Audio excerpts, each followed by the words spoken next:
हा मी स्वतः बघितलं. आम्हीच ॲम्ब्युलन्स नाही केली कवर केली. म्हणजे आधी सुरुवातीला 200 डिस्टन्सला वर होतं विमान. मग ते एवढं ह्याच्यावर रनवे कॅच झाला नाही. मग तिनं पहिलाच कर्व घेतला आणि दुसऱ्या कर्वला ती जास्त खाली आली. जास्त खाली आल्यावर तिला धावपट्टी आणि ह्याच्यात धुक्याच्या अंदाज आला नाही. तिनं काय केलं, ह्या साईडला म्हणजे बाहेरच्या साईडला असल्यामुळं ना रनवेला गेलीच नाही, त्यामुळे ती क्रॅश झाली धावपट्टीच्या बाजूला. म्हणजे ती 100% शुअर इथल्या याला आली नसणार आहे एअरपोर्टला.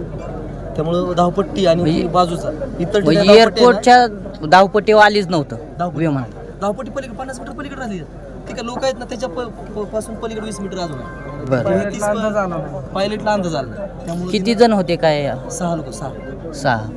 2 वैमानिक होते का त्यातले? हे चेअर दादांची VIP चेअर. तुम्ही स्वतः हे करा. हा सुरुवातीला आम्ही सुद्धा किती वाजले तरी आम्हाला इथं पोहोचलं 3 मिनिटं. बॉडी किती वाजले? काहीच म्हणजे डिझेल टँक ओढत होता ना, त्यामुळे काही करता आलं नाही. डिझेल शरीर किती तसं काय डॉक्टर सांगा आपण एवढे 100 पण काही होप्स नव्हते.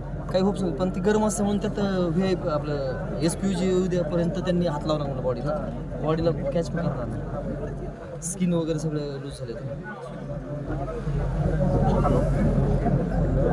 बॉड्या कुठं नेल्यात सर?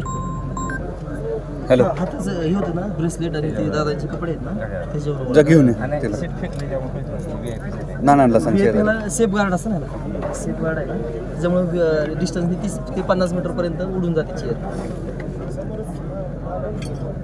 इथे थोडं रक्त नॉर्मली झालं काय कपड्यात जसं आहे ना तसंच.